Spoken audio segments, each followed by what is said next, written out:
Lots of people talk about chasing their dreams, but how many actually do it? Welcome to the Pursue Your Passion podcast with Tyler Kammerman.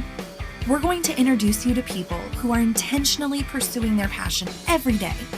Through their stories of success and their struggles, you'll gain insight into how to better begin or continue your journey. Now here's Tyler with today's guest. Welcome back, Passion Pursuers. This is Tyler Kammerman with you as always, and I have this might be the first time that I have an introduction of an introduction. So Jason Walsmith was kind enough to introduce me to Luke Meek, who now Luke has introduced me to Samantha Boone. So Sam, welcome to the show. Thanks for having me. I'm excited about the conversation today. So Samantha Boone is a touring audio systems engineer and audio tech with experience designing and deploying sound systems for various applications, ranging from clubs to festivals, all the way to arenas. Working with artists such as Volbeat, Miguel, and Lee Brice, among others, has given her experience with various systems throughout her career. Most recently, her work has involved designing and deploying large format, low variance systems for touring productions. So I know we're going to hear more about all of those things, but Sam, we're excited to have you. Welcome to the show. Thanks so much. Like I said, Sam got introduced to me by Luke Meek, and they run in, if you're a listener of the show, then you're not tuning in for the first time, you may remember that they run in similar circles as far as touring. You know, Luke was a production manager, and like Sam's bio says, she's more on the audio side. But I know there's lots of layers to Sam. So, hey, let's just jump in. Sam, tell us about the passion or passions that you're currently pursuing. So at the moment, I'm really focusing on mentorship and not only learning from other people, but doing what I can to teach other people and to really just kind of enjoy the process of going through my career. Because while I'm still young, but the last 5 years has been just a comical accelerator, really the last 2.5. And so in the last 2.5 years, I went from being a shop tech, someone on the bench, spending time learning how to solder and, just 101, how to fix things, right? You walk into an office and you have your core people on the floor that are just everyone has their specialty, right? I just worked for a company kind of in a shop, just doing the thing, right? And I went from that all the way to hey, okay, you did that for another company. Okay, now you're going to get to leave the shop and go do some cool events with us. Now that is gone from 0 to 60 and gone from oh, we're not going to go put up some speakers for the local town hall. This is okay, you're going to go fly to Europe and go live on a tour bus for 4 months straight. And you're going to go do large arenas, small stadiums, and you're going to get to figure it out. Because when I got hired as a system engineer, I had never tuned a PA. And that is the whole job a system engineer does, is your job is to basically babysit, develop, and deploy the infrastructure of the physical speakers and sound system. Sure. So my resume is a really, really nerdy thing to say, that when you go to a rock concert and you look up, the things in the air that make noise are my problem. And I get to work with a bunch of really cool people to help me figure it out and do the thing. And I have been so lucky to just find and develop a bunch of great mentors. A mentor of mine introduced me to Luke Meek. Very cool. Who consequently, as we've established, introduced me to you, and here we are. So really, really working on pursuing not only being good at what I do, but the teaching, the developing a community of people, and just honestly trying to enjoy the process now that life has slowed down a microscopic amount. Right on. So talk, I'm going to, two things I want to jump off of from that answer. One, I know when we talked prior to the show, we talked a little bit about what you do I mean, you can do it broad. I mean, actually, that answer, you're becoming a jack of all trades, but it sounds like there's something kind of specific that you work on. And so, to somebody that's not in, your industry, talk a little bit about your niche. So I'm essentially a specialist, right? So I specialize in helping an artist and a show, specifically most of the time in touring, but sometimes in installs and things like that. Essentially, my job is to make sure that every person in the house has a good show. Like my job is to advocate for the 10-year-old kid in the back who paid $20 because that's the dirt cheap ticket in the back of 300s. Like the sound all the way up there is my problem, just like it is the sound in the front row, right? So I literally work for a couple artists where the artist directive, the thing that they say they want to accomplish that I get told is my job to go do it, is like they want the same show in every seat or as close as we can get it. So I kind of specialize in working with artists that like A, really care about the sound, B, want to try to achieve as close to the same show in every seat as we possibly can. And so that's been a lot of fun for me because there's a lot of like trade-offs. And when you, as someone in my position, right, there's a lot of like, I could sit here and tell you about the math and how, okay, I want to make sure you can see the stage, but also hear everything. So I'm working with our production manager in video to make sure like all the sight lines are good and I can still hang things there, but then I have to move things to funny places. Then we got to talk to the rigger to see if we can actually hang it there and do all the weight distribution. Like I can sit here and talk nerd stuff for forever, but the point is like, I specialize in getting to advocate for every person in the room is the way I like to think about it. I love that. And I like to think that big bands think the same way, but I have to imagine, and I'm sure there are some, but I have to imagine that those bands that are maybe just moving up to the larger venues, they might still have a more of a focus on that because they're still on their way up, or, I don't know. I like to think that big bands think the same way, but it's great to hear that, especially you're kind of focusing on the bands that are like, hey, we want to still have respect for the person that paid for the nosebleeds because that's probably what their budget allows them to pay for. Well, it's also, yes, that, but also I mean, these artists care, right? Like, and even your production teams care. Like, I care. The people I work with care. The people 6 layers above me care. I mean, to the point of which, like, I'll go on Instagram after a show and go listen to the YouTube videos and go listen to the social media and go, okay, how's the iPhone video sound in the back row? That's awesome. Because, well, and it's twofold, right? It's A, because the artist is going to go see it because they're probably tagged in it. So, right. That's step one, right? Like, they can tell you if I'm doing my job. The internet will complain to you if I don't do my job very well.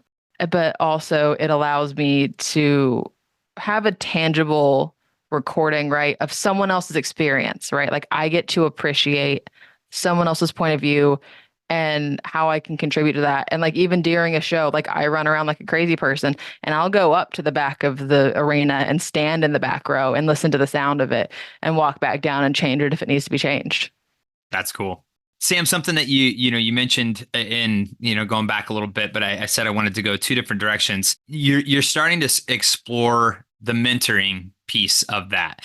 And I think it's important that you mentioned, hey, I've had mentors, you probably still have mentors, but you're starting to explore like how can I lift other people along with me on this journey? So talk to us a little bit about that. Like, how are you approaching that? And, what are you, where are you heading with that, I guess? So I really love this thing that I don't remember where I heard it, if I'm being honest, but I've always heard it called the see one, do one, teach one mentality, where you see somebody do it, you do it yourself, you teach somebody else how to do it. Yeah. Because I'm going to be honest with you, when I have people ask me questions, there are so many times where I have to stop and be like, oh my gosh, I haven't thought about that in 6 months or a year or since the first time I had to do it. And so it not only like makes me better, but it also helps create and foster this community. There's a really nerdy organization I love that I'm a part of called the Audio Nerd Book Club. That's great. And we like literally group, it's a bunch of like engineers, industry professionals, and we like meet bi-weekly and like study audio textbooks. And so I'm currently working with them and teaching and leading some sessions for them on some specialized system engineering stuff that I do a lot of work with. And then even beyond that, there's organizations like Sound Girls that I love being involved in. Because I will say that honestly, I've been really lucky in that I haven't faced a ton of issues as a woman. Like, yeah, there's always going to be some. I'm not going to pretend it doesn't exist. I'm also not going to pretend I haven't dealt with it. Sure. But by and large, it's so much better than it was. And I will say that, like, part of the reason that I've fought so hard to stay in such a technical role is that I haven't really, when I started, there was maybe one person I knew of that looked like me that was doing what I was doing. Sure. Right. And it's not like this easily Googleable career that you're getting Facebook ads for like, go be an auto systems engineer. Like, I didn't know what this job was when I started doing it. I had never heard of it until I had a system engineer come in to the shop I was working at and say, hey, okay, like I'm the system engineer. And I was like, cool, like, what does that mean? Sure. Like, because I was always on the side of like, oh, I'm helping manage the inventory and fix things. And like, if you need an extra hand, I'll go out. Right. And that grew very quickly to understanding a lot of other things. And then going from having a broad knowledge to being able to choose how to specialize was a really cool process. But back to when I started, right, there wasn't a lot of people that looked like me doing what I do. I love that now when I have friends or women that say, hey, like, I want to do this thing or I want to do what you do, I can go, yeah, you can absolutely do it. Cause like I've gotten to. That's awesome. That's very cool. And I love that there's this piece of like, okay, so I've at least paved the way to this point, or assisted in paving the way to this point. Like now I can help help people along. Well, and part of the reason I'm so passionate about it is because I've only been afforded the opportunities I have because of the generations of people that did it before me. Like we are standing on the shoulders of giants. I am a drop in an ocean in terms of people like paving that path and just doing the thing. And to be frank, like, yeah, I can do a little, but you need the 20 years, 30 years of women doing this. And I've been really lucky to learn from a couple of them, but also just have a lot of men and organizations and even manufacturers. Like people are becoming intentional about it, which has been really, really cool in terms of not only diversity, but just giving people a shot regardless of who you are. Yeah. Yep. That's awesome. So what does, back up a little bit, like what did your journey look like to get to where you are now as an audio systems engineer? Like, were you in a band and, when you were younger and that's how you got into music, or like, what does the journey look like to get to where you are right now? I will tell you a secret. We're all failed musicians. All of us. Whether like I will admit I am a terrible musician, right? So I started out in the worship team in the teeny tiny church I grew up in. I was not I have terrible stage fright. Always have, always will. Like I don't even like walking on stage to check microphones for artists. Honestly, like I'm like, all right, I picked a job that puts me out on, as I call it, the island. There you go. But it's front of house. Yep. It's literally as far away from the stage as I can put my desk. Mm-hmm. So if that tells you anything about me. But I will say that I was not good enough to be in a band. And I was like a classically trained oboist and like played in orchestras in school and stuff like that. But as a kid, I really wanted to be a songwriter. Okay. So I wasn't good enough to play in a band. So as I started like learning how to run soundboards at like 12, like in my teeny tiny little church. Nice. So I started as a kid and I got really lucky that our like house sound guy knew what he was doing. Like he was in the Army, he was like an RF coordinator, like had been a professional mixer and just kind of lived in this town. This is his way of giving back. And so like he taught me, I got really lucky. I didn't have to unlearn a lot of things. Like what I learned wasn't a ton, but it was right and it was high quality.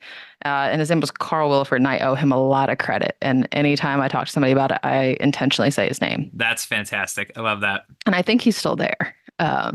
which is even better. Yeah. And so For sure. Hopefully he's teaching other young kids with a passion to run the soundboard properly, right? absolutely. Look, everybody wants to push the buttons, Right. man. Like every kid wants to push the buttons. And I jokingly say this is what happens when you teach the kid how to push the buttons. You just never stop. Yep. Yep. So I went from there and then grew up, started mixing at a slightly bigger church. It was like a 4,000 cap room because we had a couple mega churches in the town where I'm from. Yeah. And then from there, went to college. I went to MTSU for 1 semester to study commercial songwriting. I was like, I'm going to go do the thing. And I did it. And after 1 semester, I realized that I loved it so much that I was going to end up hating it if I decided to do it as the way I was going to make money for the rest of my life. Okay. Like it was going to turn into a chore and it was going to turn this thing I love into something I hated. So at that point in time, I said, okay, well, they have this other major called production. I've been playing with soundboard since I was a kid. Let me just see what this is. So I was like, let me just do an internship before I go through all the paperwork of changing my major, quite frankly. And so I went and did this internship with this company called SES, Special Event Services, out in North Carolina, where I'm from. And I interned with them for like 3 months. At the end of 3 months, they were just like, hey, do you just want a job? So I dropped out of college, took a job with them, worked for them till the pandemic. Okay. When the pandemic happened, right, the whole world shut down. All touring went away, all live events went away. Yeah. So after that year, kind of coming out of the pandemic, there was this little teeny tiny rock club that a friend of mine, who when I mixed for the mega church, also worked for them on staff. And so he was like, hey, I'm kind of this house engineer at this club. I need a hand. Like, do you just want to come in and mix monitors every so often? And so I became the house monitor engineer for them for about a year. And then I went to work for a really, really big company. That's just a giant production house, and was there for like 60 days. When a friend of mine called me up and said, hey, I work for this band called Volbeat. Nice. And he was a mentor of mine, and we'd been working together for a while. He was like, hey, I work for this band called Volbeat, and I can't do their next tour because I'm not freelance. I have a day job. I've just agreed to do this one. I need someone to take over. I think you should go do it. And he and the front of house engineer somehow talked our tour manager into hiring me. And I've been with them since. That's awesome. Side note, where's Volbeat where are they out of? Denmark. Okay. I'm trying to figure out like it must just be from a radio station, The River in Omaha. They must just have played them from the time they were early on. Because for some reason I had it in my head that Volbeat was out of Omaha, but I thought when I looked them up, they were, from Denmark. So anyway, random little side note there. They're surprisingly big little band. Yeah. I say little. They're definitely large over there. Yeah. It's really, really interesting to me how the different markets of like types of music sell differently in different areas of the world.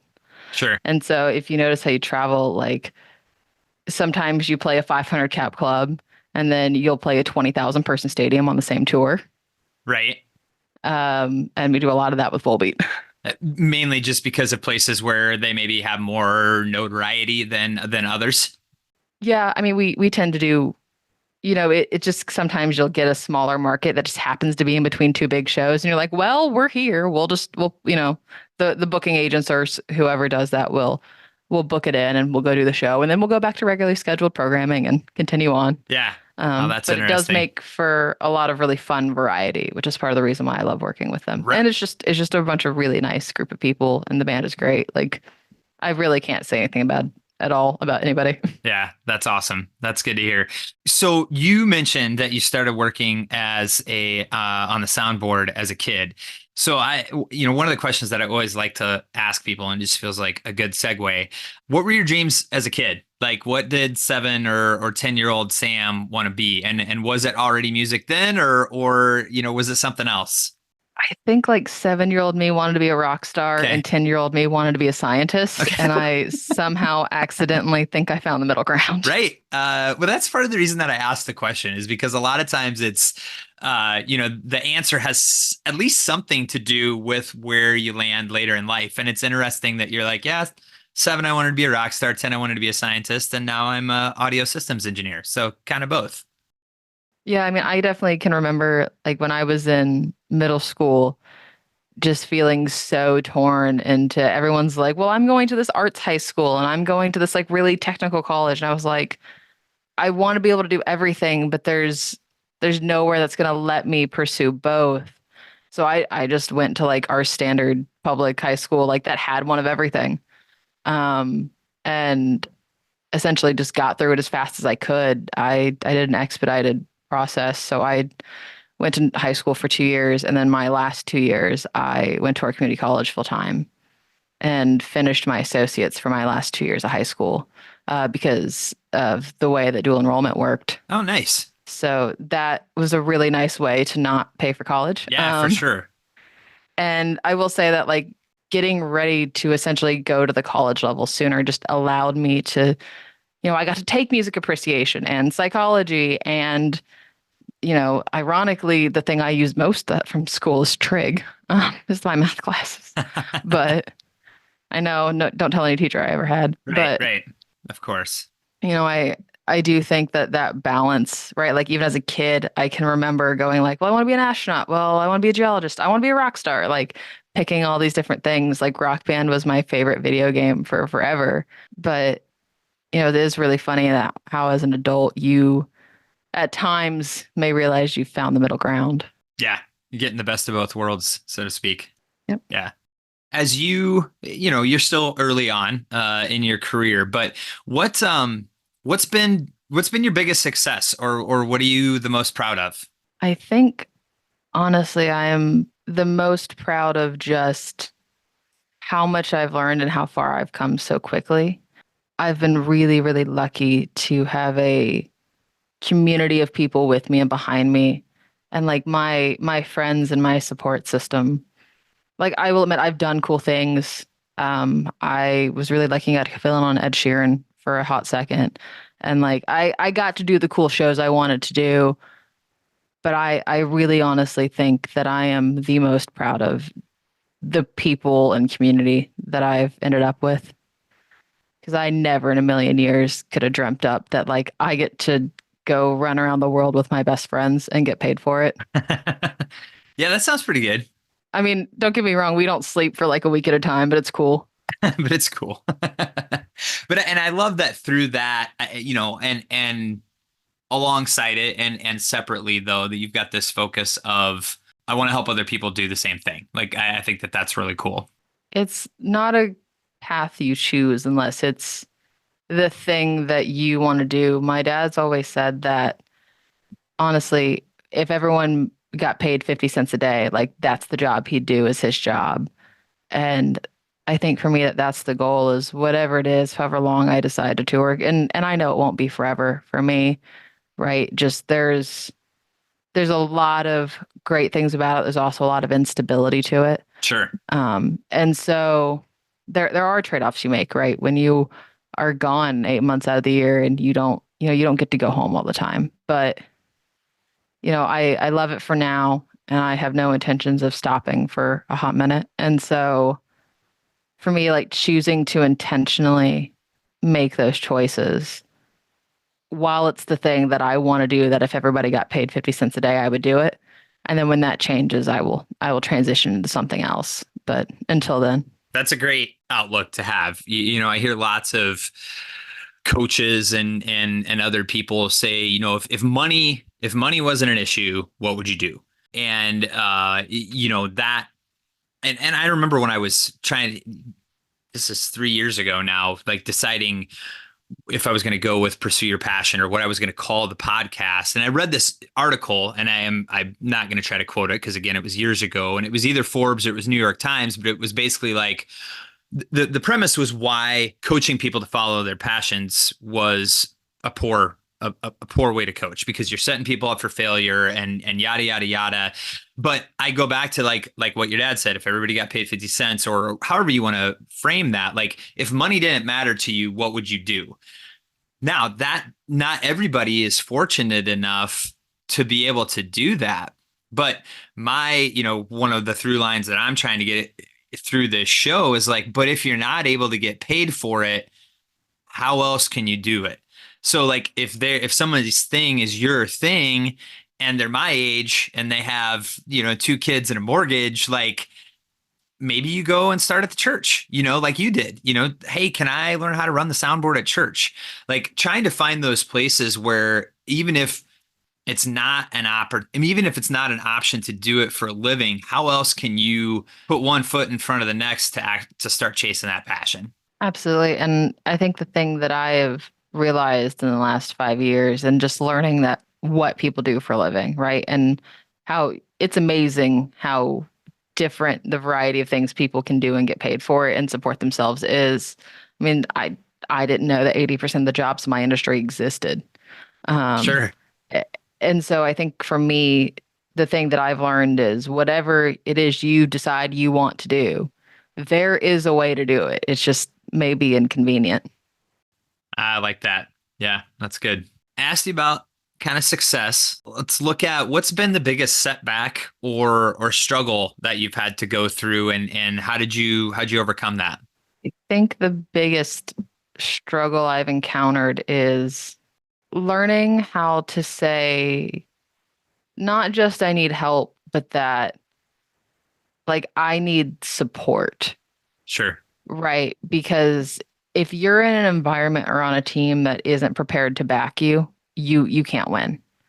Yeah. Right? Like we Right. are all part of a team out here. And I have done tours where I was a part of a team that either I wasn't a get fit for, didn't want me there. I mean, there have been plenty of times where I've kind of been flown in as the person to come and like fix it and take over. And that's never a fun job for anybody, Right. especially like the team that's already there. I'm like, yeah, I'm sorry. Like I don't want to have to be here, but also like I want this to be good and I want this to be better. So like we can seeing if you can figure out a way to do that has been really, really, really challenging in those situations. And Sure. thankfully they are few and far between. It's so rare that that happens. I can count on, I mean, it's happened maybe twice in my career. Yeah. Really only once in the last 5 years. And the other struggle is just admittedly, I am young. I am female. You admittedly will take a look at me and be like, all right, you are not in charge. And then there are moments where I'm like, hi. Everyone's like, cool. So when the system engineer comes out to front of house, we'll talk to them. Great. That's me. Hi. And then the front of house engineer will come out and they'll go, yeah, you got to talk to her. Sorry, dude. Like I cannot tell you how many times that's happened to me, or I've had people call like application support reps from companies to be like, this can't be the person I'm dealing with, right? And like they'll get called and be like, you're doing it wrong. Like, no, I'm not. I'm certified to do this. Thanks.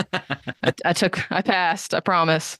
Um, so, and I think for me, the best way it's been to combat it is just do what you can to make friends easily. I try to be reasonable. I think we all try to be reasonable. Nobody wants to be that guy that's just difficult. Right. And so, Right. making compromises where I can, knowing where I can't, and just, we're all part of the team. And once you are able to convey that, most people tend to be really receptive. Yeah. Yep. I think that's a great point. So Sam, tell us about a dream or a goal that you haven't reached yet.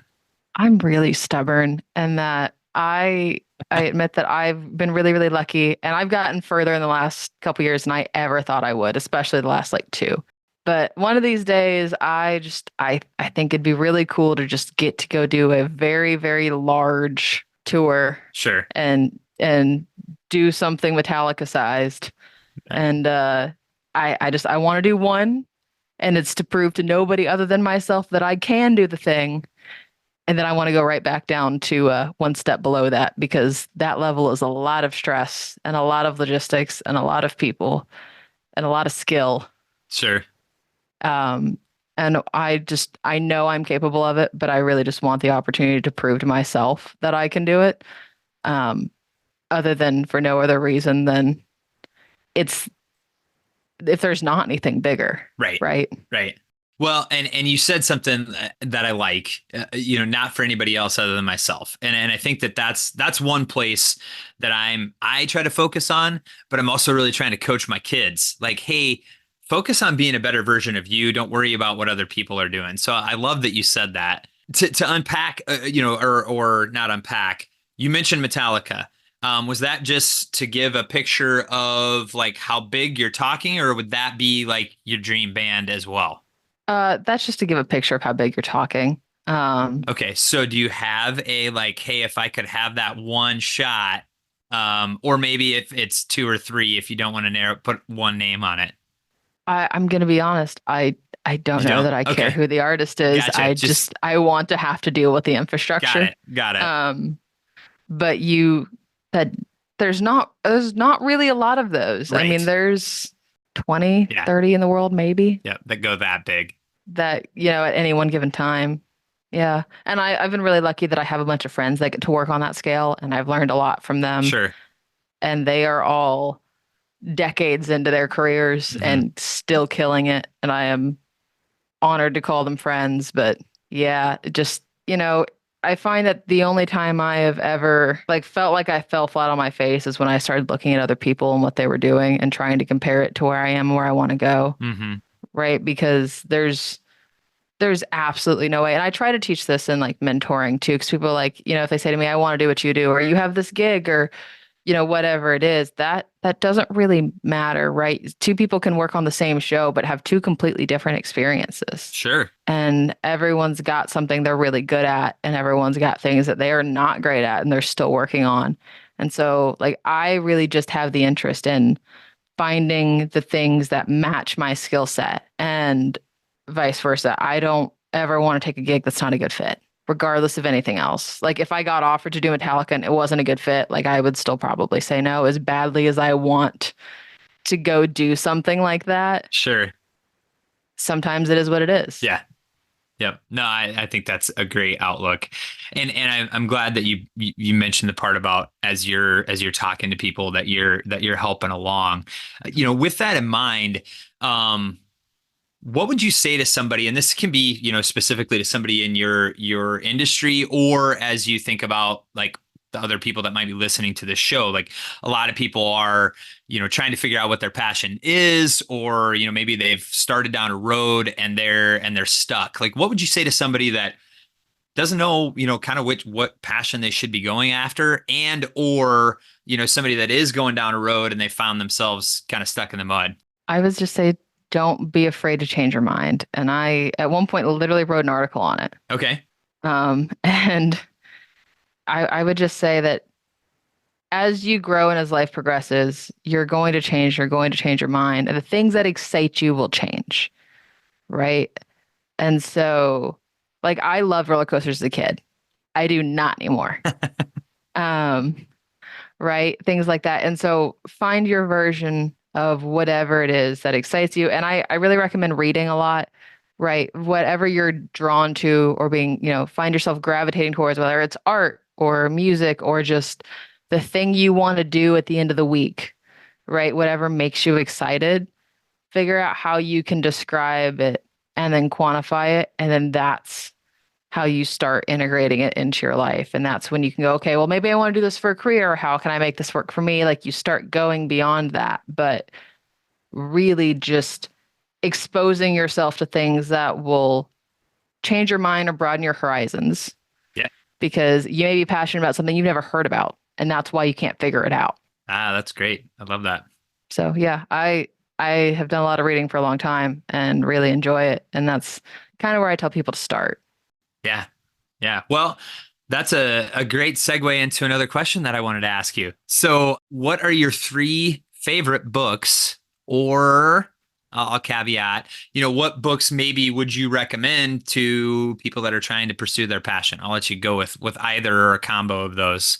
Well, regardless of who you are, I think there's a book/YouTube video called The Last Lecture by Randy Pausch. Oh, that's a good And one. I don't care who you are, you need to go watch it, read it, listen to it, tape it to your forehead, bathroom mirror, audiobook. I don't care.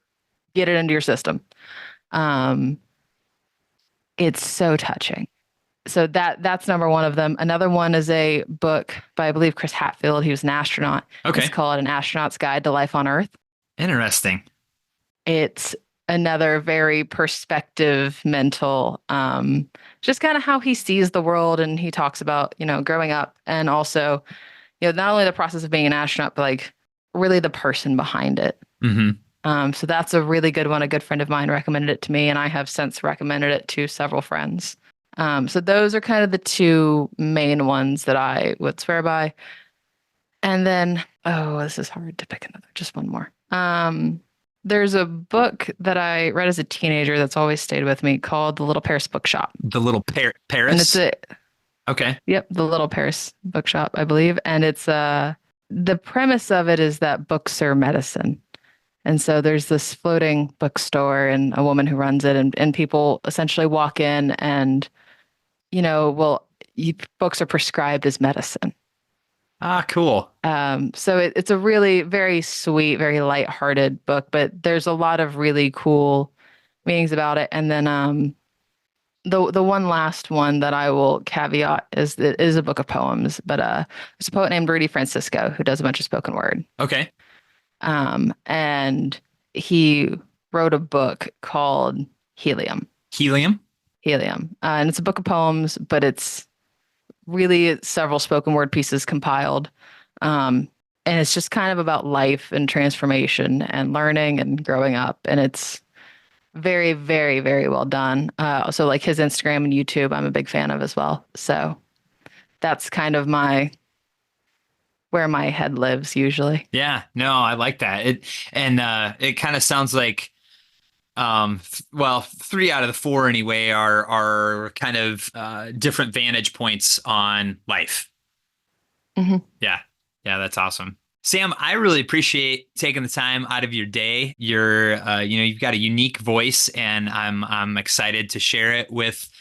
I'm excited for the opportunity to have shared it with the listeners. Where can the people that are following the show, where can they learn more about you or get in touch with you? What's the best way to do that? Probably Instagram. So that's Okay. at officially Sam Boone, or I have a website that's just kind of a general SamanthaBooneAudio.com is just a great way to be able to reach me as well. Awesome. That's fantastic. Well, keep making the concerts sound awesome. And again, keep reaching out and lifting others along.